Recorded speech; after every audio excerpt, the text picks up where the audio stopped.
Good evening. Welcome to Kenya News Update today. I'm your host, and we have a packed 12-minute program ahead. Tonight, we're taking a global perspective, connecting dots from the automotive world to the corridors of power and the stages of entertainment. Our deep dive begins with a major announcement from the automotive industry that speaks to global economic strategies, before we pivot to significant developments in tech regulation, international security, and the intersection of art and politics. We'll present multiple perspectives on each story, examining what these developments mean for Kenya and the world. Let's begin. Our first story comes from South Africa, but its implications ripple across the global automotive market. Last week, at its 140th anniversary celebrations outside Pretoria, Mercedes-Benz South Africa unveiled an ambitious product outlook for 2026. The headline act is the new CLA, a sleek, tech-forward compact sedan that will spearhead a rollout of no less than 5 previously unconfirmed models for the local market. This isn't just about passenger cars. The announcement includes 2 models from the vans division and 2 from the ultra-luxury Maybach brand. Already confirmed alongside the CLA are the night edition of the A-Class, which is expected to boost sales in that segment by an estimated 15%. This aggressive product push represents a significant vote of confidence in the South African market, which Mercedes-Benz views as a strategic hub for both local sales and potential exports to the rest of the continent. Analysts suggest this move is part of a broader corporate strategy to diversify manufacturing and sales footprints amid global trade uncertainties. From an economic perspective, this investment, rumored to be in the range of €250 million for local adaptation and marketing, could create or sustain approximately 1,200 jobs directly within the Mercedes-Benz South Africa ecosystem, with a multiplier effect in the supply chain. However, a critical perspective questions whether such a focus on premium and luxury vehicles is appropriate for the African economic landscape, where affordability remains a paramount concern for the vast majority of consumers. Proponents argue that establishing a premium brand presence stimulates the entire automotive sector and attracts associated high-value industries. Critics counter that resources would be better spent developing or importing more affordable, durable vehicles suited to local infrastructure. This debate mirrors a larger conversation about development models across emerging economies.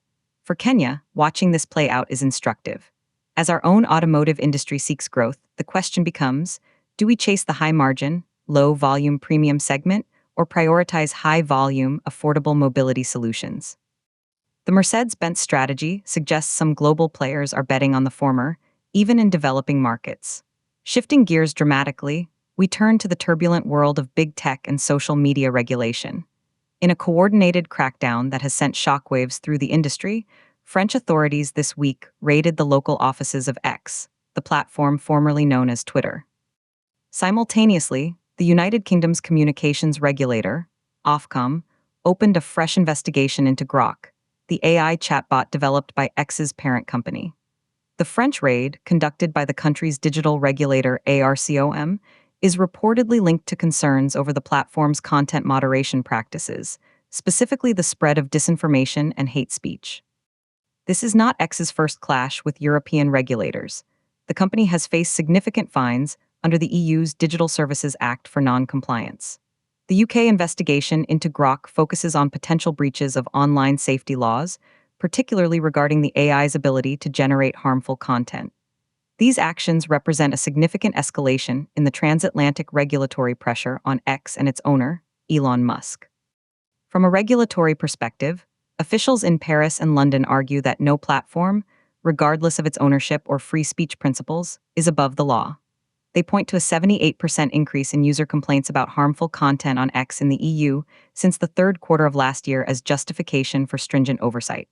The tech industry's perspective, however, frames this as an overreach that stifles innovation and free expression. Musk himself has repeatedly stated that X is a platform for maximal free speech within the bounds of local laws. This clash of ideologies is coming to a head. The financial stakes are immense. X could face fines totaling up to 6% of its global annual turnover from the EU proceedings alone, a figure that could reach hundreds of millions of dollars. For Kenya and other nations crafting their own digital governance frameworks, this is a live case study. Do we align with the European model of proactive, strict regulation, or adopt a more laissez-faire approach to foster a competitive digital economy. The path chosen will have profound implications for local tech entrepreneurs and the online experience of millions of citizens. Our third segment takes us to the highest level of global security, where a potentially world-altering decision is being contemplated. According to multiple reports from Washington, the administration of President Donald Trump is preparing to let go of the last major arms control treaty with Russia, New START.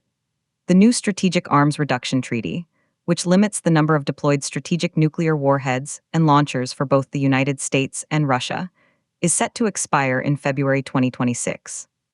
Sources indicate the Trump administration, skeptical of arms control agreements it views as limiting U.S. flexibility, is leaning towards not seeking its renewal or replacement. This would mark the end of a 50-year era of bilateral nuclear arms control between the two superpowers. From a national security perspective within the Trump administration, the argument is that such treaties are relics of a bipolar world. They contend that modern threats are more diffuse, coming from actors like China, which is rapidly expanding its own nuclear arsenal outside any treaty limits, and non-state actors. Letting New START lapse, they argue, allows the U.S. to modernize and potentially expand its nuclear triad without constraint, creating a stronger deterrent. The opposing perspective, held by many arms control experts, former diplomats, and allied governments, warns that this would be a catastrophic mistake. They argue that without verifiable limits and inspection regimes, a new, unpredictable, and expensive nuclear arms race is inevitable. They point to data showing that at the treaty's limits, the U.S. and Russia still possess over 1,500 deployed strategic warheads each, enough to destroy civilization many times over. An unchecked race could see those numbers climb while transparency plummets. The global non-proliferation regime, already strained, could unravel further, encouraging other nations to pursue their own nuclear ambitions. For a non-aligned nation like Kenya, this is a deeply concerning development. An unstable nuclear world increases global risk for everyone. Kenya has been a consistent advocate for nuclear disarmament on the international stage. The potential collapse of New START would represent a significant setback for these diplomatic efforts and could force a reevaluation of global security alliances and non-proliferation advocacy strategies. Finally, from the solemnity of nuclear strategy to the spotlight of the Grammy Awards, where music and politics collided once again. At this year's ceremony, several major winners used their moment on the world's biggest musical stage to deliver pointed political messages.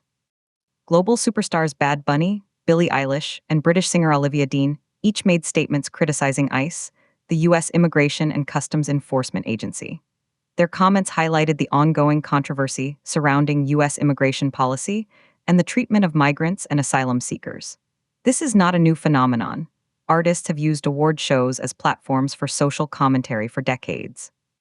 From a cultural perspective, proponents see this as the vital role of the artist in society, to speak truth to power, to humanize political issues, and to mobilize public sentiment.